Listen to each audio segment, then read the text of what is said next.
दोस्तों, आज आप सुनेंगे एक बहुत ही मनोरंजक सस्पेंस स्टोरी जिसका नाम है तीन चाबियां। इसे लिखा है बहुत ही मशहूर लेखक हेनरी वेड ने। तो आइए कहानी शुरू करते हैं। हैटन गार्डन स्थित एक इमारत की पहली मंजिल के ऑफिस में दो अलग अलग मेज़ों के साथ लगी कुर्सियों पर दो आदमी बैठे हुए थे। दोनों ही एकदम बिना हिले डुले अपलक चुपचाप बैठे अपने सामने की दीवार को घूर रहे थे। कमरे में एक तरफ की दीवार पर एक बहुत ही आधुनिक और मजबूत सेफ लगी हुई थी, जो इस समय खुली थी, और उसके नीचे के चारों ड्रॉअर भी खुले पड़े थे। कुर्सियों पर बैठे ये दोनों व्यक्ति करीब 20 मिनट से एकदम चुप थे, लेकिन उससे पहले दोनों में जमकर लड़ाई हो चुकी थी। अब चारों तरफ खामोशी थी, जिसको रह रहकर घड़ी की टिक टिक और नीचे गली में चल रहा ट्रैफिक ही कभी कभी भंग कर रहा था। इन दोनों आदमियों में सिवाय इस बात के कि दोनों ही काफ़ी अमीर थे और कोई समानता नहीं थी। बड़ा वाला छोटे कद का मोटा और थोड़े सांवले रंग का था। छोटा वाला जो व्यक्ति था वो लंबे कद का था, दुबला पतला था और गेहूं रंग का था। दोनों में कोई संबंध नहीं था, लेकिन दोनों ही करीब 30 सालों से आज तक बहुत ही अच्छे और पक्के दोस्त थे। बस 20 मिनट पहले ही दोनों में ये झगड़ा हुआ था। तभी सीढ़ियों पर किसी के चढ़ने की आवाज़ आई। दरवाजे पर एक दस्तक के बाद गहरे नीले रंग का सूट पहने एक आदमी कमरे में दाखिल हुआ। उस आदमी ने अपना हैट उतारते हुए दोनों का अभिवादन किया और फिर अपना परिचय दिया। सर, मैं जासूस इंस्पेक्टर पूल हूँ, न्यू स्कॉटलैंड यार्ड से। ये लेवी, बर्ग और फिलिप्स का ऑफिस है। मुझसे कहा गया था कि आपने यहाँ एक इंस्पेक्टर को भेजने की रिक्वेस्ट की है। ये सुनते ही कमरे में पहले से बैठे दोनों व्यक्ति एकदम से हरकत में आ गए। दोनों ही एक दूसरे को घूरते हुए ऊंची ऊंची आवाज़ों में कुछ कुछ बोलने लगे। इंस्पेक्टर पूल को दोनों की बात तो समझ में नहीं आई, लेकिन कमरे की हालत को देखकर उसे वहाँ के हालात का अंदाज़ा हो गया। उसने कहा, देखिए, ये ज़्यादा अच्छा होगा अगर आप लोग एक एक करके मुझे अपनी बात बताएं, तभी मैं उसको ठीक से समझ पाऊंगा। अब इस बात पर बहस हुई कि दोनों में से पहले अपनी बात कौन कहेगा। फिर आखिरकार जो दुबले पतले वाले सज्जन थे, मिस्टर बर्ग, वो बाद में बयान देने पर राजी हो गए। मोटे सज्जन मिस्टर लेवी ने बात बतानी शुरू की। देखिए इंस्पेक्टर, हम लोग हीरों के व्यापारी हैं। पिछले 30 साल से हम पार्टनरशिप में बिजनेस कर रहे हैं। मैं और एरन बर्ग। पिछले 15 सालों से इस धंधे में हमारे साथ एक तीसरा पार्टनर भी जुड़ गया था, वो है जॉर्ज फिलिप्स। फिलिप्स ने हमारे धंधे में इन्वेस्टमेंट किया था जब लड़ाई के कारण बाजार की हालत खराब हो रही थी उस वक्त। एरन एक जर्मन नागरिक है और फिलिप्स इस धंधे में अपने छोटे भाई को भी कुछ साल पहले ले आया था, लेकिन पार्टनर की हैसियत से नहीं, बल्कि ऑफिस के एक क्लर्क की हैसियत से। क्या आपके वो पार्टनर मिस्टर फिलिप्स यहीं पर हैं? इंस्पेक्टर पूल ने सवाल किया। जी नहीं, वो और उसका भाई ईस्टर की छुट्टियां मनाने के लिए कल रात को ही यहाँ से रवाना हुए हैं। आपके और मिस्टर बर्ग के जिम में यहाँ का कामकाज छोड़कर गए हैं वो लोग, मतलब? जी हाँ, क्योंकि हम लोग ईसाई नहीं हैं, यहूदी हैं, इसलिए हम ईस्टर की छुट्टियां नहीं मनाते। इंस्पेक्टर पूल ने महसूस किया कि मिस्टर लेवी सच बोल रहे थे। लेवी ने अपना बयान जारी रखते हुए कहा, आमतौर पर हम लोग इस सेफ में 5 से 20,000 पाउंड तक के हीरे रखते हैं, तराशे हुए भी और बिना तराशे हुए भी। हाल ही में हम एक बड़े सौदे की बातचीत में लगे हुए थे। हमारे पास कुछ बहुत ही बढ़िया बिना तराशे हुए हीरे थे। कल रात को जब हमने सेफ बंद किया तो उसमें 30,000 पाउंड के हीरे थे, और आज दोपहर को ये सेफ हमें खाली मिला। ये बात कहते हुए अपनी सारी जमा पूंजी गंवा चुके दुखी व्यक्ति की तरह लेवी के जबड़े दुख से कांप रहे थे। अच्छा, आपने ये कहा कि रात को सेफ को ताला लगाया गया था। वो ताला किसने लगाया था? इंस्पेक्टर ने सवाल किया। इस सेफ की 3 चाबियां हैं इंस्पेक्टर। 2 से सेफ का मुख्य दरवाज़ा खुलता है और तीसरी से ड्रॉअर खुलती है। जो भी अमूल्य हीरे होते थे उनको ड्रॉअर में ही रखा जाता था, और कल रात भी ये उसी में रखे गए थे। ड्रॉअर के ऊपर जो खाने बने हैं उनमें अकाउंट बुक्स और दूसरे ज़रूरी कागजात रखे जाते हैं। बर्ग और फिलिप्स के पास सेफ की चाबी है और मेरे पास ड्रॉअर की है, लेकिन मेरे पास सेफ की चाबी नहीं है।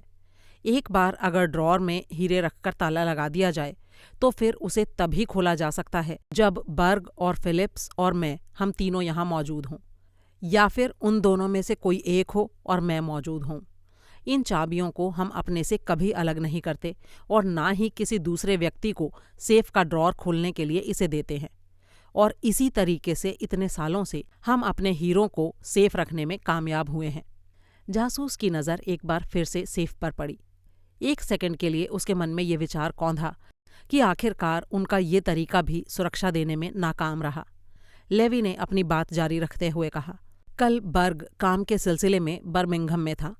मैंने और फिलिप्स ने दिन का काम खत्म करने के बाद स्टॉक को चेक किया और फिर ड्रॉर को ताला लगा दिया, जैसा कि हम हमेशा से करते आए हैं। उसके बाद फिलिप्स ने सेफ का ताला बंद किया और फिर हम एक साथ यहाँ से रवाना हो गए। इंस्पेक्टर ने बीच में टोकते हुए कहा, 1 मिनट सर, क्या आप निश्चित तौर पर कह रहे हैं कि मिस्टर फिलिप्स ने सेफ में ताला लगाया था? जी हाँ, हम लोगों की ये आदत है, बल्कि यूं कहें कि आदत नहीं, हमारा नियम है कि एक जना जब ताला लगाता है तो उसके बाद दूसरा उसे खींचकर चेक करता है कि ताला ठीक से लगा है या नहीं। मैंने जब ड्रॉर को ताला लगाया तो फिलिप्स ने उसे खींचकर देखा, और फिलिप्स ने जब सेफ का ताला लगाया तो मैंने उसको खींचकर देखा। ये हमारा एक ऐसा नियम है जिसका पालन करने में हम कभी लापरवाही नहीं करते। और जब आप दफ्तर से गए तो यहाँ पीछे कोई था? जी नहीं, कोई भी नहीं था। हम सभी के पास ऑफिस की चाबी है, यहाँ तक कि फिलिप्स के छोटे भाई हैरोल्ड के पास भी। हाँ, दफ्तर में काम करने वाले लड़के के पास चाबी नहीं है। मैं यहीं इसी ऑफिस में ही सोता हूँ, लेकिन बीच बीच में मैं 3-4 घंटे के लिए ऑफिस से बाहर भी जाता हूँ। लेकिन इस सेफ को बनाने वालों ने गारंटी दे रखी है कि या तो ये सिर्फ इसकी चाबी से खुलेगी और इसकी डुप्लीकेट चाबी भी नहीं बन सकती, या फिर इसे गैस मशीन से काटना पड़ेगा। लेकिन मशीन से काटने में भी कम से कम 6 घंटे तो लगेंगे ही। उससे पहले ये कट ही नहीं सकती, और मैं 4-5 घंटे से ज़्यादा कभी भी बाहर नहीं रहता। हाँ, तो जब हमने सेफ बंद कर दी उसके बाद मैं और फिलिप्स यहाँ से इकट्ठे ही ऑल ब्रिटिश स्पोर्ट्स क्लब गए टर्किश बाथ लेने के लिए। हमारी ये आदत है कि हम 15 दिन में एक बार इस क्लब में टर्किश बाथ ज़रूर लेते हैं। ये हम अपने मोटापे को कंट्रोल में रखने के लिए करते हैं। हम दोनों क्लब में करीब 6 बजे शाम को पहुँचे। वहाँ हम दोनों ने इकट्ठे टर्किश बाथ लिया और फिर इकट्ठे ही 7:30 बजे क्लब से रवाना हो गए। 1 मिनट सर, जब आप टर्किश बाथ ले रहे थे तो आपकी चाबियाँ कहाँ थीं? जी, कमरे की चाबी मेरी डायरी के साथ बाथरूम से लगकर बने ड्रॉर में थी, जिसकी निगरानी हमें तौलिया देने वाला अटेंडेंट कर रहा था। और ड्रॉर की चाबी कहाँ थी? वो मेरे कपड़ों में ही थी। और जब आपने कपड़े पहने तब भी ड्रॉर की चाबी आपकी जेब में थी? जी हाँ। और बाथरूम के साथ बने ड्रॉर में जो आपकी चाबी और डायरी रखी थी, जब आप वहाँ गए तो वो आपको सुरक्षित मिली थी? जी हाँ। इसके बाद मिस्टर लेवी ने बताया कि अपने ऑफिस लौटकर उन्होंने सेफ को खींचकर देखा, वो बंद था। फिर उन्होंने खुद ही अपने लिए एक ऑमलेट बनाया और विस्की के 2 पैग पीकर एक किताब पढ़ते हुए सो गए। उनका कमरा ऑफिस वाले कमरे के ठीक ऊपर है। अपनी बात जारी रखते हुए उन्होंने कहा, आज सुबह कुछ व्यापारियों से मिलने के लिए मैं बाहर चला गया। मेरे पीछे एरनबर्ग दफ्तर में अकेला था। आज दोपहर को ही किसी व्यापारी को हीरे दिखाने के लिए जब सेफ को खोला गया तो सेफ उस हालत में मिला जैसा कि अभी आप खुद देख रहे हैं। क्या जब आप लोगों ने इस सेफ को खोला तो उसके अंदर बने हुए ड्रॉर भी बंद थे? जी हाँ, बंद थे, लेकिन खाली थे। इंस्पेक्टर पूल ने सवाल किया, आपका इस बारे में क्या सोचना है? आपको क्या लगता है कि क्या हुआ होगा? इस सवाल पर लेवी ने कंधे उचका दिए, लेकिन बर्ग की तरफ तीखी नज़रों से देखते हुए बोला, और क्या अंदाज़ा हो सकता है? वो सब कल रात को जब मैंने उनको बंद किया तो एकदम ठीक थे, लेकिन आज सुबह जब बर्ग के साथ वो हीरे थे तो वो गायब हो गए। लेकिन आपने कहा ना कि आपकी चाबी के बिना तो ये ड्रॉर खुल ही नहीं सकता। इंस्पेक्टर ने कहा, हो सकता है किसी दिन इसने चाबी चुरा ली हो, डुप्लीकेट चाबी बनवा ली हो। इससे पहले मेरे साथ ऐसी घटना कभी नहीं हुई। आपको उसे रोकना ही होगा। एक बार अगर हीरे एम्स्टर्डम पहुंच गए तो फिर समझिए सब कुछ खत्म हो जाएगा। एम्स्टर्डम? जी हाँ, एम्स्टर्डम। वहाँ उसके उतने टुकड़े कर दिए जाएंगे कि फिर वो कभी पहचान में ही नहीं आ सकेंगे।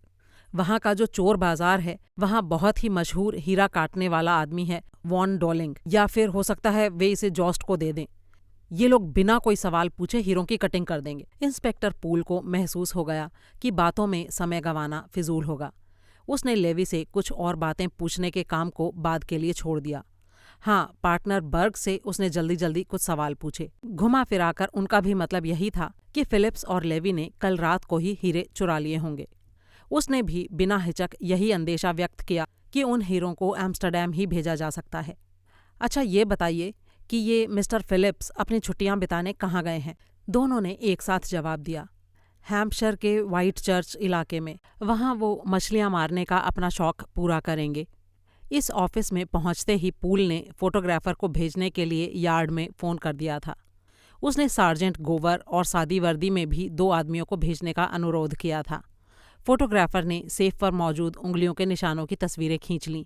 ये सब काम करके पूल वहां से रवाना हो गया, लेकिन सादी वर्दी में मौजूद दोनों आदमियों को हिदायत दे गया कि वो दूर से इन दोनों पार्टनर्स लेवी और बर्ग पर नजर रखें। सार्जेंट गोवर को उसने वहां से सीधे हॉलैंड रवाना कर दिया। यार्ड में लौटते ही पूल ने एम्स्टर्डम पुलिस से फ़ोन पर संपर्क किया। उसने वहां मौजूद ऑफिसर से कहा कि वो वहां के हीरा काटने वालों पर नजर रखे, खास तौर से ऐसे कटर्स पर जिनका चरित्र संदिग्ध हो। साथ ही पूल ने यह भी कहा कि ऐसे कटर्स के पास पहुंचने वाले पार्सलों की जांच भी की जाए। एम्स्टर्डम का काम सार्जेंट गोवर और फ़ोन करने वाले अधिकारी के पास छोड़कर pool all British sports club की तरफ रवाना हो गया। वहां पहुंचकर उसने क्लब के सेक्रेटरी को बुलाया। सेक्रेटरी ने एक वर्दी वाले अटेंडेंट को उसके साथ टर्किश बाथ दिखाने के लिए भेज दिया। जहां पर यह स्विमिंग पूल बना था, वो इलाका धीरे धीरे अब लोगों से भर रहा था। पूल वहां पहुंचने वाले मशहूर लोगों को देखकर हैरान हो रहा था। अटेंडेंट ने पूल को बताना शुरू किया। 2 शिलिंग लेकर अटेंडेंट स्विमिंग पूल में जाने की टिकट और तौलिया देता है। किसी भी सदस्य को जिसके पास कोई कीमती चीज़ हो रखने के लिए उसे नंबर वाला एक ड्रॉर इशू कर दिया जाता है। वो कीमती सामान ड्रॉर में रखने के बाद अटेंडेंट उस ड्रॉर को ताला लगाकर चाबी मेंबर को दे देता है। बाथ के लिए स्विमिंग पूल में घुसने से पहले बने दरवाजे पर एक दरबान फिर से टिकट चेक करता है ताकि कोई गलत व्यक्ति वहां दाखिल न हो सके। फिर दरवाजे की बगल में बने पर्दे के केबिन्स में क्लब के मेंबर कपड़े बदलते हैं। केबिन्स में स्विमिंग के लिए कॉस्ट्यूम भी अवेलेबल हैं। अगर वहाँ 2 दोस्त मिलना चाहें या बात करना चाहें तो वे पर्दा सरकाकर ऐसा कर सकते हैं, या फिर एक ही कैबिन का इस्तेमाल भी कर सकते हैं। पूल के पूछने पर टिकट और तौलिया देने वाले अटेंडेंट को याद आ गया कि लेवी और जॉर्ज फिलिप्स पिछली शाम को वहाँ पहुँचे थे। उसे ये भी याद आ गया कि दोनों ने ही टर्किश बाथ के लिए टिकट खरीदे थे। उसने बताया कि क्योंकि दोनों ही क्लब के पुराने और सम्मानित सदस्य हैं, इसलिए उनको पहचानने और टिकट दिखाने की बात याद रहने में शक की कोई गुंजाइश नहीं थी। उसने पूल को यह भी बताया कि दोनों को ही कीमती सामान रखने वाला एक एक ड्रॉर दिया गया था और उनमें ताला लगाकर चाबी उनको दे दी गई थी। हाँ, उसे ये याद नहीं था कि उनको किस किस नंबर की ड्रॉर दी गई थी, क्योंकि इसी बीच एक और मेंबर भी आ गया था और वो उनकी ड्रॉर खोलने में भी बिजी हो गया था।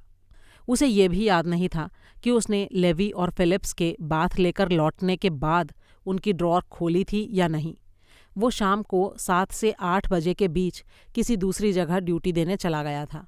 उसने कहा कि उसकी जगह जो दूसरा आदमी आया होगा, शायद वो ये बता सके कि ड्रॉर को लेवी और जॉर्ज ने खोला था या उस अटेंडेंट ने। बाथ के लिए बने स्विमिंग पूल के दरवाजे पर मौजूद टिकट चेक करने वाले अटेंडेंट ने भी बताया कि उसे लेवी और जॉर्ज के आने और जाने की बात याद है।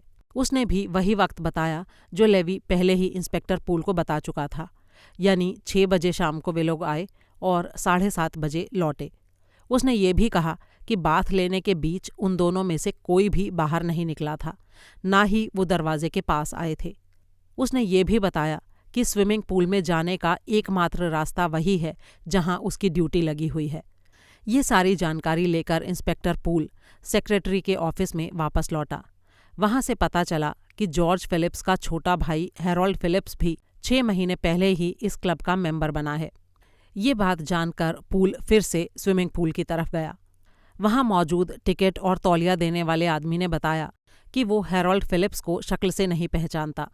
हाँ, स्विमिंग पूल के गेट पर जो आदमी मौजूद था वो हैरोल्ड को पहचानता था, लेकिन उसने कसम खाकर कहा कि उस शाम हैरोल्ड वहां नहीं आया था। अगर आया भी हो तो उसकी नज़र उस पर नहीं पड़ी थी। एक दूसरे दरबान ने बताया कि उसने हैरोल्ड फिलिप्स को कल शाम वहाँ देखा था। उसे उसके वहाँ आने का सही समय तो याद नहीं था, लेकिन उसने उसे 7 बजे के बाद देखा था। उसने पूल को ये भी बताया कि वहाँ सदस्यों के आने जाने का समय इसलिए नोट नहीं किया जाता कि उसकी ज़रूरत ही कभी महसूस नहीं की गई। क्लब में मिली सूचनाओं के आधार पर इंस्पेक्टर पूल का दोनों फिलिप्स भाइयों के ऊपर शक धीरे धीरे बढ़ने लगा। उसे लगा कि हीरो का चोरी होना और दोनों भाइयों का छुट्टी पर जाना सिर्फ एक इत्तेफाक नहीं हो सकता, बल्कि ये उसे एक सोची समझी चाल लगी। लेकिन अपनी इस थ्योरी पर यकीन करने के लिए उसके पास कोई ठोस सबूत नहीं थे। उसके दिमाग में ये बात आई कि छुट्टी के नाम पर एक भाई एम्स्टर्डम जाकर हीरो को कटवा कर ठिकाने लगवा सकता है। लेकिन इंस्पेक्टर पूल ये नहीं समझ पा रहा था कि आखिर चोरी हुई कैसे होगी। हैरोल्ड फिलिप्स स्विमिंग पूल में नहीं गया, ना ही बड़ा भाई जॉर्ज फिलिप्स पूल से बाहर गया। ये भी हो सकता है कि जब लेवी स्विमिंग पूल में था तो फिलिप्स ने लॉकअप ड्रॉअर की चाबी उसके कपड़ों से निकाल ली हो, लेकिन तब पूल से बाहर निकलते ही लेवी ये बात जान जाता कि चाबी गायब है। और फिर स्विमिंग पूल से लेवी सीधे घर पहुंचा था और उसने चेक करके देखा भी था कि सेफ पूरी तरह से सुरक्षित है। अब इंस्पेक्टर पूल ने क्लब को छोड़कर दोनों फिलिप्स भाइयों की गतिविधियों का पता लगाने की सोची, खास तौर से ये कि दोनों में से कोई एम्स्टर्डम तो नहीं गया है। इस जांच के लिए उसे दोनों की फ़ोटो की ज़रूरत थी। उनके लिए पूल सीधा फिलिप्स भाइयों के फ्लैट पर पहुंचा। उनके फ्लैट का पता उसे लेवी ने दिया था। सौभाग्य से घर की नौकरानी वहां पर मौजूद थी। उसने पूल को बताया, दोनों भाई कल रात करीब 9 बजे घर लौटे थे। उसके बाद दोनों सफ़र के लिए पैकिंग करने में बिजी हो गए। आज सुबह छोटे भाई हैरोल्ड 8 बजे के करीब घर से निकले। वो अपनी मोटरसाइकिल पर व्हाइट चर्च के लिए रवाना हुए। जॉर्ज फिलिप्स करीब 8:45 बजे एक टैक्सी से रवाना हुए। उनको वाटरलू से 9:30 वाली ट्रेन पकड़नी थी। वो काफ़ी जल्दी में थे और कह रहे थे कि कहीं ट्रेन छूट न जाए। व्हाइट चर्च में द बुल इन नाम के होटल में उनके ठहरने का प्रोग्राम है। नौकरानी को मनाकर टेनिस की ड्रेस में खींची हुई दोनों भाइयों की एक फ़ोटो वहाँ से ले आने में इंस्पेक्टर पूल कामयाब रहा। यार्ड के ऑफिस में पहुंचकर उसने उस तस्वीर की एक बड़ी कॉपी बनवाई और उसे एम्स्टर्डम पुलिस के पास एयरमेल से भिजवा दिया। एयरमेल का ध्यान आते ही पूल के दिमाग में एक और विचार आया। वो सीधा एयरवेज के ऑफिस पहुंचा। वहां उसे पता चला कि एक प्लेन ने 9:30 बजे वहां क्रॉयडॉन से उड़ान भरी है। वो विमान करीब 12 बजे एम्स्टर्डम पहुंचेगा। उस फ्लाइट के लिए सारे यात्रियों ने पहले से ही सीट बुक कराई हुई थी। एयर हाउस से उन सभी को क्रॉयडॉन एयरपोर्ट तक एयरवेज की बस से 8:40 पर ले जाया गया था। इन यात्रियों की लिस्ट में फिलिप्स नाम का कोई आदमी नहीं था।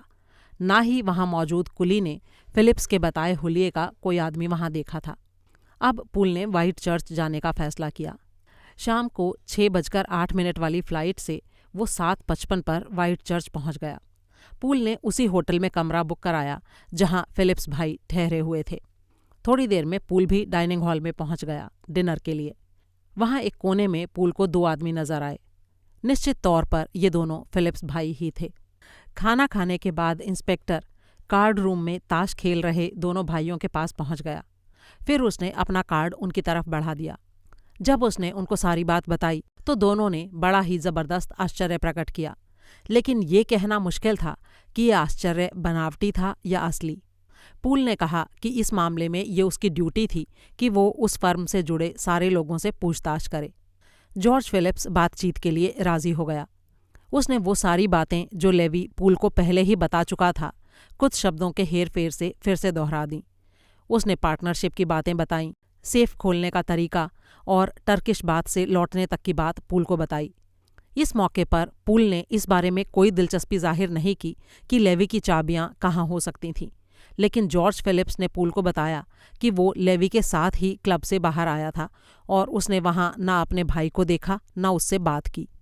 उसने ये भी बताया कि उस रात उसने सोहो में अपने एक दोस्त के साथ खाना खाया था और जल्दी ही अपने फ्लैट पर लौट गया था क्योंकि उसे 1 हफ्ते की छुट्टी के लिए अपना सामान पैक करना था।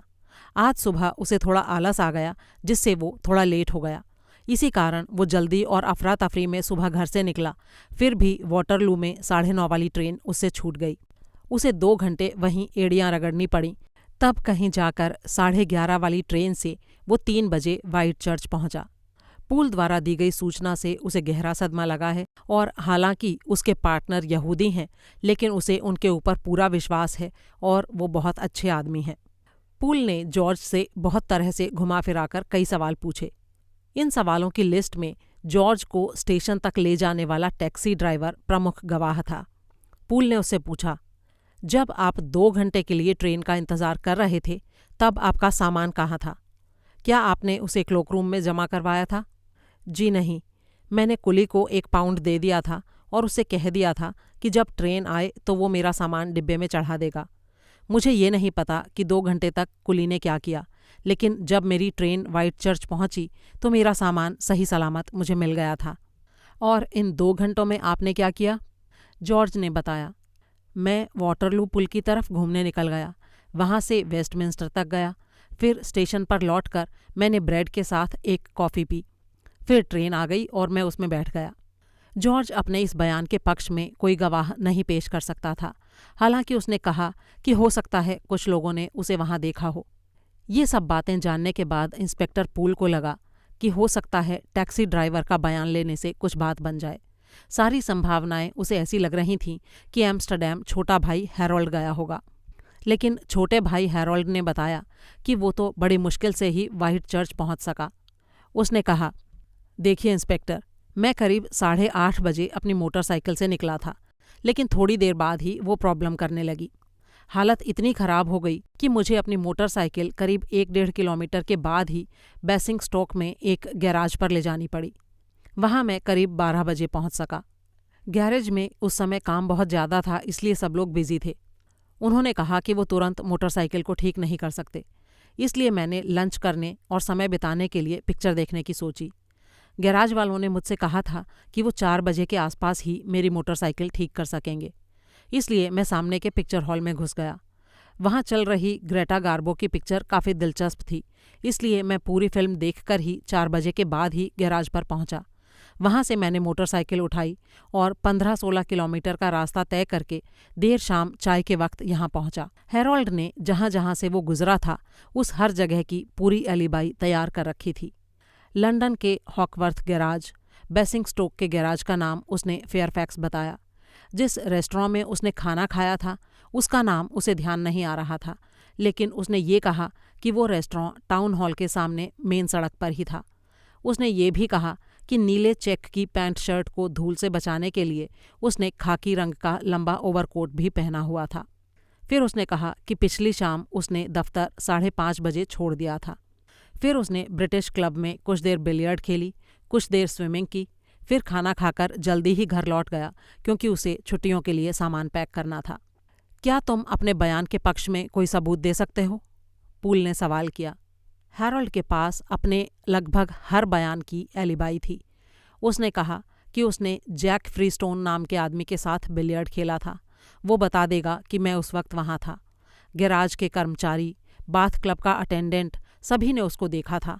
पूल चाहे तो उनसे पूछ सकता है। पूल को लगा कि अगर हैरोल्ड अपने पक्ष में तगड़े गवाह पेश कर देता है तो उसकी जो थ्योरी है कि हैरोल्ड एम्स्टर्डम गया था वो थ्योरी फेल हो जाएगी। लेकिन उसका दिमाग बार बार यही कह रहा था कि इन्हीं भाइयों में से ही कोई एक एम्स्टर्डम गया है। लेकिन सवाल ये था कि कब गया और कैसे गया। उसे हैरोल्ड द्वारा बताई गई जो कहानी थी, मोटरसाइकिल का खराब होना, ग्रेटा गार्बो की फिल्म देखना, इन सब के ऊपर शक हो रहा था। उसने ये भी सोचा कि कहीं फिलिप्स ने तो हीरे नहीं चुरा लिए हों और फिर उसे किसी थर्ड पार्टी को दे दिया हो एम्स्टर्डम ले जाने के लिए।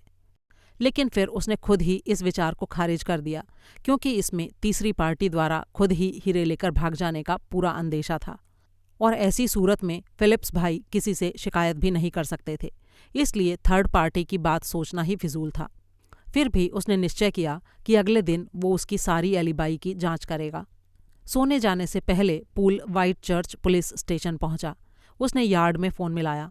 वो जानना चाहता था कि एम्स्टर्डम से गोवर ने क्या जानकारी भेजी है। उसे बताया गया कि वहाँ किसी भी कटर के पास कोई भी पार्सल नहीं पहुँचा है और उसे ये भी बताया गया कि एम्स्टर्डम पुलिस सारे कटर्स के ऊपर लगातार नज़र रखे हुए है। अगले दिन सुबह पूल ने एलिबाई की जांच करनी शुरू की। उसने होटल के मालिक से और रेलवे के कुली से फिलिप्स भाइयों के आने जाने के समय को चेक किया। जॉर्ज फिलिप्स तो इस हादसे के बाद अपने पार्टनरों से मिलने के लिए लंदन रवाना हो गया था। हैरोल्ड बड़ी खुशी से पूल को अपनी ही मोटरसाइकिल पर बिठाकर बेसिंगस्टोक वाले गैराज लेकर गया। बड़े भाई जॉर्ज की ही शक्ल का हैरोल्ड उससे थोड़ा मोटा था। दोनों भाइयों में एक और अंतर ये था कि बड़ा भाई क्लीन शेव था, जबकि छोटे भाई ने मूछें रखी हुई थी। वहाँ गैराज के लोग उसे आसानी से पहचान सकें, इसलिए उसने कल पहने गए खाकी ओवरकोट को भी पहन लिया था। उसके बताए अनुसार पिछले दिन उसने जिस रेस्टोरेंट में खाना खाया था, वहाँ की वेट्रेस और कैशियर ने भी कहा, हाँ, हमें याद तो आ रहा है कि हमने कल इनको देखा था, लेकिन असल में हम लोग अपने काम में इतने बिजी रहते हैं कि किसी एक ग्राहक को खास तौर पर याद रख पाना मुश्किल होता है। गैराज पर जो लोग मौजूद थे उन्होंने भी उसके आने और जाने का करीब करीब वही वक्त बताया जो हैरोल्ड ने पूल को बताया था। मोटरसाइकिल ठीक करने वाले मैकेनिक ने बताया कि हैरोल्ड अपनी मोटरसाइकिल पर एक छोटी सी अटैची लिए हुए था, जिसको वो अपने साथ ले गया था। अब ये बात हैरोल्ड ने पूल को पहले नहीं बताई थी कि उसके पास एक अटैची भी थी, लेकिन अब उसने पूल को बताया कि हाँ, वो अटैची लिए हुए था जिसमें कुछ ज़रूरी कागजात थे।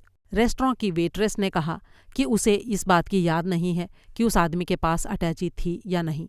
हो सकता है कैशियर को याद हो, लेकिन कैशियर ने भी यही कहा कि उसने इस बात पर ध्यान नहीं दिया था। पिक्चर हॉल में पूछने पर पता चला कि किसी को भी याद नहीं था कि हैरोल्ड वहाँ आया था या नहीं, और ये बात काफ़ी स्वाभाविक थी और इसीलिए सिर्फ इस बात के ऊपर पूल उन पर शक नहीं कर सकता था। अभी तक हैरोल्ड की सारी एलिबाई उसके पक्ष में गई थीं, लेकिन पूल अपने अनुभव से जानता था कि तगड़ी से तगड़ी एलिबाई में भी कहीं ना कहीं छेद ज़रूर होता है। जॉर्ज 2 घंटे कल कहाँ रहा, वो ये सोच रहा था। हैरोल्ड को व्हाइट चर्च जाने के लिए छोड़कर पूल लंदन के लिए लौट आया। हैरोल्ड ने ये बात पहले ही कह दी थी कि फर्म को हुए किसी भी नुकसान से उसका कोई लेना देना नहीं, क्योंकि वो वहाँ सिर्फ नौकरी करता है और इसीलिए वो अपनी छुट्टियाँ रद्द नहीं करेगा। इसीलिए वो व्हाइट चर्च लौट गया। लंदन पहुंचने के बाद पूल ने सबसे पहले उस टैक्सी ड्राइवर को ढूंढा जो जॉर्ज को रेलवे स्टेशन तक ले गया था। उसका नाम था बिगुत। अक्सर ही जॉर्ज को स्टेशन छोड़ने वाले बिगुत ने बताया कि जॉर्ज समय का बहुत ध्यान रखता है। हमेशा वो ट्रेन छूटने से 10 मिनट पहले स्टेशन पहुंच जाता है, लेकिन कल पहली बार वो 10 मिनट देर से क्यों पहुंचा, इसका ड्राइवर को भी बहुत ताज्जुब था। वो घर से ही थोड़ी देर से निकले थे और बार बार कह रहे थे कि कहीं ट्रेन छूट ना जाए। ड्राइवर ने इंस्पेक्टर को बताया। पूल ने वाटरलू स्टेशन पर मौजूद सारे कुलियों को जॉर्ज की फ़ोटो दिखाई और आखिरकार उस कुली को भी ढूंढ लिया जिसने उसका सामान ट्रेन पर चढ़ाया था। उस कुली ने बताया कि उसका काम था सामान को ट्रेन पर रखना। उसे उसकी टिप मिल गई थी, इसलिए वो बस सामान की निगरानी करता रहा और 11:30 वाली ट्रेन पर उसने सामान को लगेज के लिए निर्धारित डिब्बे में चढ़ा दिया था।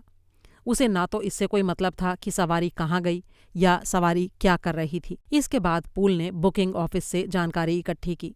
वहाँ जो बुकिंग क्लर्क मौजूद था उसने बताया कि उस दिन व्हाइट चर्च के लिए 16 टिकट खरीदे गए थे, 2 टिकट फर्स्ट क्लास के और 14 टिकट सेकंड क्लास के। उसे टिकट खरीदने वालों के चेहरे तो याद नहीं थे, लेकिन ये ज़रूर याद आ रहा था कि फर्स्ट क्लास का एक टिकट सुबह की ट्रेन का खरीदा गया था और दूसरा टिकट दोपहर की ट्रेन का। पूल ने कुली से एक बार फिर से बात की तो उसने बताया कि उन सज्जन के पास फर्स्ट क्लास की ही टिकट थी। उसे ये बात इसलिए याद थी कि सामान बुक कराने के लिए उस आदमी ने अपना टिकट भी दिखाया था। कुली ने एक बात और भी बताई कि वो आदमी अपने साथ एक छोटी अटैची लिए हुए था। उसके अलावा बाकी जो सारा सामान था वो उसने लगेज के डिब्बे के लिए बुक करा दिया था, यहाँ तक कि मछली पकड़ने की 2 रॉड भी, जबकि अधिकतर लोग मछली पकड़ने की रॉड को अपने साथ अपने ही डिब्बे में रखते हैं ताकि वो कहीं टूट ना जाए। कुली और टैक्सी ड्राइवर के इन बयानों से जॉर्ज के बयान की पुष्टि हो गई, लेकिन पूल बार बार यही सोच रहा था कि आखिर हमेशा पंक्चुअल रहने वाले जॉर्ज को उसी दिन देर क्यों हुई और कैसे हुई, और वो भी ऐसी देर जिससे उसकी छुट्टियों के पहले दिन का ही प्रोग्राम अस्त व्यस्त हो जाए। फिर दूसरी बात, वो छुट्टियों में अपना मछली पकड़ने का शौक़ पूरा करना चाहता था, तो ऐसे में वो उस शौक़ को पूरा करने वाले मुख्य उपकरण के प्रति इतना लापरवाह क्यों हो गया कि उसने उसे लगेज के डिब्बे में ही पटक दिया।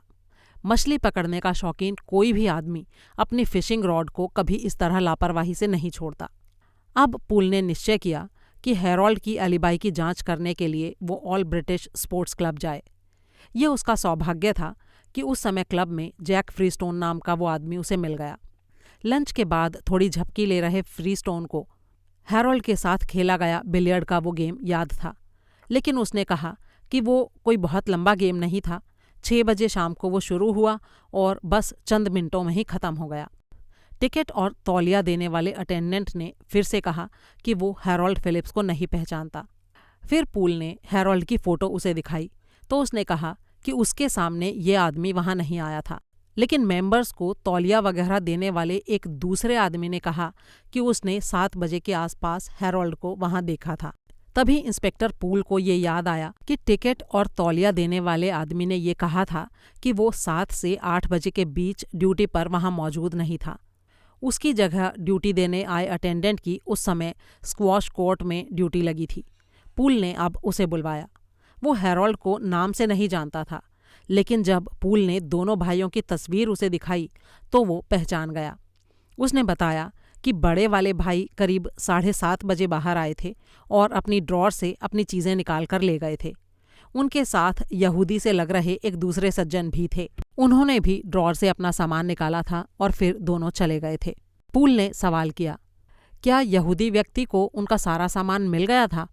जी हाँ, मिल गया था, और ये बात मुझे इसलिए याद है क्योंकि उन्होंने अपनी एक एक चीज़ को बड़े गौर से चेक किया था। मैं इस बात से थोड़ा हैरान हुआ था और मैंने उनसे पूछा भी कि क्या कोई चीज़ गुम हो गई थी, तो इस पर उन्होंने कहा था कि नहीं, सब ठीक है। उस अटेंडेंट ने एक बात और भी बताई कि फ़ोटो में दिख रहे छोटे वाले भाई ने सिर्फ थोड़ी देर के लिए सामान्य ढंग से स्विमिंग पूल में स्नान किया था और वो बड़े भाई से पहले ही बाहर चले गए थे। अब इंस्पेक्टर पूल ने स्विमिंग पूल के चारों तरफ का ध्यान से जायज़ा लेना शुरू किया। सबसे आगे टिकट और तौलिया देने का काउंटर था। उसके पीछे लॉन जैसी कुछ खाली ज़मीन थी। उसके बाद चारों तरफ चारदीवारी से घिरा स्विमिंग पूल का कंपाउंड था। इसमें जाने का एक ही गेट था, लेकिन गेट और काउंटर के बीच दाईं तरफ ड्रॉर बने थे जहां लोग अपना कीमती सामान रखते थे। इसी के साथ सटी हुई थी स्विमिंग पूल की लैवेटरी यानी शौचालय। ये कंपाउंड के अंदर ही थी। लैवेटरी में हवा और रोशनी आने के लिए दीवार में ऊपर की तरफ करीब 2 फुट चौड़ा और 10 फुट लंबा इलाका खुला छोड़ दिया गया था। लैवेटरी में घुसने का रास्ता कपड़े बदलने वाले पर्दों के केबिन के साथ ही था। पूल ने लैवेटरी में भी प्रवेश किया और वहीं पर उसे सब कुछ समझ में आ गया। वो सीटी बजाता हुआ और मुस्कुराता हुआ बाहर आया। वहाँ से वो फौरन ही स्कॉटलैंड यार्ड लौटा। फिर उसने एम्स्टर्डम में सार्जेंट गोवर को फ़ोन मिलाया और गोवर ने उसे बताया, सर, मैंने यहाँ के एयरपोर्ट पर दोनों फिलिप्स भाइयों की फ़ोटो ऑफिसर्स को दिखाई थी, लेकिन उन्होंने बताया है कि इनमें से कोई भी कल यहाँ नहीं आया। लेकिन उनमें से एक जो छोटा वाला है वो कल 12:15 की फ़्लाइट से लंदन लौटा था। उसने रॉबर्ट के नाम से टिकट बुक कराई थी। ये बात सुनते ही इंस्पेक्टर पूल की आंखों में चमक आ गई। Very good. क्या तुमने ये पूछा था कि कल इंग्लैंड से जो प्लेन आया वो वहाँ कितने बजे पहुँचा था? जी हाँ सर, उन्होंने बताया कि आमतौर पर यह फ़्लाइट 1:50 पर आती है, लेकिन कल ये 10 मिनट की देरी से आई थी। पूल एक बार फिर से चक्कर में पड़ गया। ये कैसे हो सकता था कि हैरोल्ड एक ही समय में 2 जगहों पर मौजूद हो? कल दोपहर 12 बजे के करीब वो बेसिंगस्टोक पर भी था और एम्स्टर्डम में हवाई जहाज़ भी पकड़ रहा था। तो ये तो स्पष्ट है कि वो नहीं था। तो फिर ये कौन हो सकता था? अगर ये बड़ा भाई फिलिप्स हो तो वो खाकी ओवरकोट और मूछें कहाँ से ले आया? पूल को याद आया कि वाटरलू में कुली ने बताया था कि फिलिप्स के हाथ में एक छोटी अटैची थी। तो ये भी तो हो सकता था कि उसने उसी अटैची में नकली मूछें और ओवरकोट छिपा रखा हो। शायद उसने लैवेटरी में जाकर मूछें लगा ली हों और ओवरकोट पहन लिया हो। इसके बाद वो गैराज पर पहुंचा हो और हैरोल्ड की मोटरसाइकिल उठा ली हो। लेकिन कहाँ से? लगता है वहीं कहीं आसपास किसी दूसरे गैरेज का भी इस्तेमाल किया गया है, लेकिन वो गैरेज कहाँ है और कौन सा है ये चेक करना पड़ेगा। पूल अब एक बार फिर से इस नए गैराज की तलाश में निकला। कॉवेंट्री पर आखिर उसे एक बड़ा गैराज मिल ही गया, जहां उनके द्वारा ठीक किए गए वाहनों का पूरा रिकॉर्ड भी मौजूद था। उसे चेक करने पर पूल को पता चला कि कल सुबह 8:30 बजे कोई मिस्टर रॉबर्ट वहां एक मोटरसाइकिल लेकर आए थे, जिसका नंबर था XX2320। तस्वीर दिखाने पर मैकेनिक ने उसकी पहचान हैरोल्ड के रूप में कर ली, लेकिन करीब 1 घंटे के बाद उसे ले जाने वाला हैरोल्ड ही था या कोई और, ये उसे याद नहीं आया। दिमाग पर जोर देकर उसने बताया कि मोटरसाइकिल ले जाने वाला शायद उसे जमा कराने वाले से थोड़ा मोटा था। पूल ने अनुमान लगाया कि शायद इसके बाद जॉर्ज फिलिप्स मोटरसाइकिल से व्हाइट चर्च चला गया हो और हैरोल्ड ट्रेन से एम्स्टर्डम। लेकिन ट्रेन से पहुंचने वाला भाई 3 बजे व्हाइट चर्च पहुंचा तो हैरोल्ड प्लेन से वापस लौट रहा था। ये भी ध्यान देने वाली बात थी कि वो बिना मूंछों के ही लौटा होगा। तो दोनों ने अपना हुलिया कब, कहाँ और कैसे बदला? पूल ने इस बात के लिए अंदाज़ा लगाया कि जॉर्ज 11:30 वाली वाटरलू से चलने वाली ट्रेन में 12:56 पर बेसिंगस्टॉक में सवार हुआ होगा। इसी ट्रेन में कुली ने सामान चढ़ाया था। इससे पहले वो हैरोल्ड की मोटरसाइकिल पर करीब 12 बजे बेसिंगस्टॉक पहुंचा होगा। वहां उसके पास रेस्टोरेंट में खाना खाने के लिए टाइम था और ये किया गया था हैरोल्ड की एलिबाई फिक्स करने के हिसाब से। इसके बाद वो व्हाइट चर्च जॉर्ज के रूप में पहुंचा होगा, नकली मूंछ और ओवरकोट उतार कर। इस बीच हैरोल्ड ने क्या किया होगा? बेसिंगस्टॉक के गैराज से 4 बजे के बाद जिसने मोटरसाइकिल उठाई वो हैरोल्ड ही था, लेकिन उसने ऐसा किया कैसे? पूल ने एक बार फिर से ट्रेनों का टाइम टेबल चेक किया। उसे पता चला कि वाटरलू से 3:30 बजे चलने वाली एक ट्रेन बेसिंगस्टॉक 4:40 पर पहुंचती है। गैराज वालों से अपनी मोटरसाइकिल लेकर वो देर शाम की चाय के वक्त व्हाइट चर्च में अपने होटल पहुंच गया होगा। लेकिन क्या ये संभव था कि वो 12:15 बजे एम्स्टर्डम से विमान पकड़कर 3:30 बजे वाटरलू से ट्रेन पकड़ ले? पूल ने जब विमान के समय को चेक किया तो उसे पता चल गया कि एम्स्टर्डम से पहुंचे विमान के यात्रियों को 3:30 बजे विमान कंपनी की बस ने एयरवेज हाउस पर छोड़ा था। उसने विमान के सही समय पर क्रॉयडॉन एयरपोर्ट पर उतरने का समय चेक किया। वो था 2:45 बजे। पूल ने हिसाब लगाया कि जब एयरवेज की बस 3:30 बजे पहुंचा सकती है तो टैक्सी से कोई भी 3:30 से पहले ही वाटरलू स्टेशन पहुंच सकता है। अब उसके सामने ये बात स्पष्ट थी। इसका मतलब यही हुआ कि हैरोल्ड ने टैक्सी से स्टेशन तक का सफ़र तय किया और फिर 3:30 वाली ट्रेन पकड़ ली।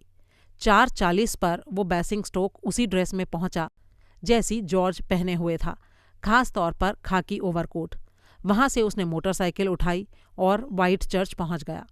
अब पूल को सब कुछ समझ में आ गया था कि कैसे दोनों भाइयों ने एक से खाकी ओवरकोट और नकली मूंछों का इस्तेमाल करके हैरोल्ड को एम्स्टर्डम भेजा और कैसे ये साबित कर दिया कि वो इंग्लैंड में ही था। बड़े भाई ने ट्रेन जानबूझकर मिस की ताकि मोटरसाइकिल, गैराज और रेस्टोरेंट की एलिबाई तैयार की जा सके, और इसी सारे बीच में छोटा भाई एम्स्टर्डम होकर वापस भी आ गया। अगली सुबह 8:30 बजे इंस्पेक्टर पूल फिलिप्स के फ्लैट पर मौजूद था। उसने जॉर्ज से कहा कि उसे अपनी एलिबाई के पास पहचान परेड के लिए चलना होगा। जॉर्ज खुशी से ऐसा करने को राजी हो गया। व्हाइट चर्च से लौटकर आए हैरोल्ड से भी 10 मिनट बाद एक दूसरे इंस्पेक्टर ट्रैवर्स ने इसी तरह की शिनाख्त परेड में चलने को कहा। उसने कहा कि उसे ऐसा करने में ज़रा भी खुशी नहीं हो रही है, लेकिन फिर भी वो चलेगा। सुबह 8:45 बजे ऑल ब्रिटिश क्लब का टर्किश बाथ वाला हिस्सा करीब करीब खाली था। वहाँ मौजूद सारे अटेंडेंट अपने किसी भी सम्मानित मेंबर के लिए सब कुछ करने के लिए तैयार खड़े थे। वो सभी इस समय अपने क्लब के सेक्रेटरी को, अपने एक मेंबर जॉर्ज और पुलिस वालों के साथ बिना टिकट लिए, बिना जूते उतारे स्विमिंग पूल की तरफ जाता देखकर काफ़ी हैरान थे। उन्होंने ये भी नोट किया कि जॉर्ज फिलिप्स काफ़ी बोल रहे थे, लेकिन बाकी लोग खामोश थे। जॉर्ज ने पूल को वो केबिन दिखाए जहां उन्होंने और लेवी ने अपने कपड़े बदलकर तैराकी के कॉस्ट्यूम पहने थे। पर्दों के पार्टीशन से बनी केबिनों में जॉर्ज ने पूल को वो रॉड भी दिखाई जहां उन्होंने अपने कपड़े टांगे थे, एक दूसरे से सिर्फ कुछ फुट की दूरी पर। जासूस ने सवाल किया, मिस्टर जॉर्ज, ये बताइए कि पहले कपड़े किसने बदले थे? जॉर्ज ने सोचने की कोशिश करते हुए कहा, मेरे ख्याल से ये बात तो मुझे याद नहीं है। उस शाम वहाँ ड्यूटी पर जो अटेंडेंट मौजूद था, पूल ने उससे सवाल किया, क्या तुम्हें ये बात याद है कि उन दोनों में से किसने कपड़े पहले बदले थे? उसने बड़ी ही फुर्ती से जवाब दिया, जी हाँ सर। मिस्टर लेवी ने पहले कपड़े बदले थे और फौरन स्विमिंग पूल की तरफ चले गए थे। मिस्टर जॉर्ज कुछ देर बाद केबिन से निकले थे। और क्या वो सीधे स्विमिंग पूल की तरफ गए थे? मेरे ख्याल से सर वो पहले लेवेट्री की तरफ गए थे। बढ़िया, चलो हमें दिखाओ लेवेट्री कहाँ पर है, पूल ने कहा। और वे सभी अटेंडेंट के पीछे पीछे लेवेट्री में पहुंच गए। ये एक बहुत ही साफ सुथरी चमकती हुई जगह थी। मार्बल का फर्श, बढ़िया वॉश बेसिन, हवा और रोशनी आने के लिए छत के पास दीवार में लंबा चौड़ा झरोखा। इंस्पेक्टर पूल ने इस बार पुलिस ऑफिसर के रोबीले स्वर में पूछा, मिस्टर जॉर्ज फिलिप्स, क्या आप यहाँ आए थे? ये सवाल पूछकर पूल उनको घूरने लगा। जॉर्ज का चेहरा सफ़ेद पड़ रहा था। इससे पहले कि वो कुछ जवाब देता, एक टन की आवाज़ हुई और एक चाबी पूल के पैरों के पास गिरी। पूल ने कहा, आपके भाई हैरोल्ड ने काम खत्म हो जाने के बाद झरोखे से इसी तरह लेवी की चाबी आपके पास फेंकी थी ना? कुछ जवाब देने की बजाय जॉर्ज फिलिप्स फुर्ती से दरवाजे की ओर मुड़ा और गोली की तरह उसने भागना शुरू ही किया था कि वहां खड़े जासूस कांस्टेबल रॉटन ने उसे दबोच लिया। पूल ने इंस्पेक्टर ट्रेवर्स से कहा कि वो हैरोल्ड को भी यहाँ ले आए। 2 मिनट में वो भी हाजिर था। क्लब के टर्किश बाथ वाले एरिया में इस समय 2 अपराधी थे जिन्हें पुलिस ने पकड़ लिया था। क्लब के सेक्रेटरी ने फ़ोन करके पहले ही लेवी और बर्ग को वहां बुला लिया था। कुछ और अटेंडेंट भी वहां मौजूद थे। पूल के बॉस भी वहां पहुंच गए। अटेंडेंट ने सभी के लिए कुर्सियां लगा दी। काफ़ी खुश नज़र आ रहे इंस्पेक्टर पूल ने इस केस के बारे में सबको बताना शुरू किया। जब मैं पहली बार टर्किश बाथ के लिए बने स्विमिंग पूल में गया तो मैंने पाया कि उसमें अंदर घुसने के लिए एक ही दरवाज़ा बना हुआ है। मुझे ये भी पता चल गया था कि जॉर्ज फिलिप्स पूल में पहुंचने के बाद उसके दरवाजे पर नहीं आया था।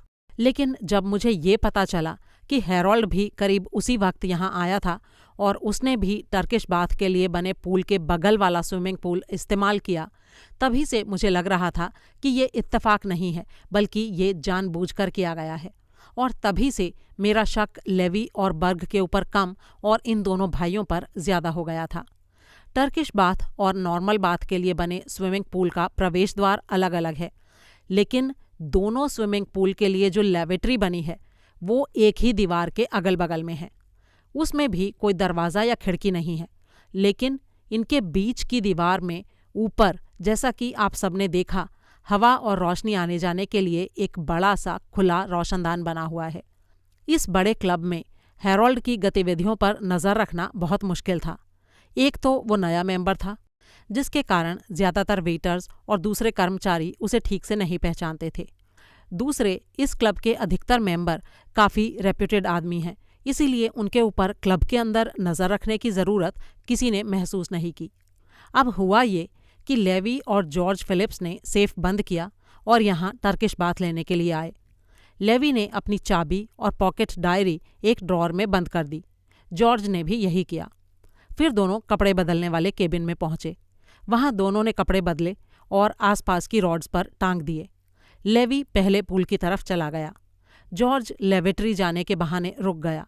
जैसे ही लेवी केबिन से निकला, जॉर्ज ने अपने कपड़ों की बगल में टंगे उसके कपड़ों से ड्रॉअर की सेफ की चाबी निकाल ली और लेवेट्री में चला गया।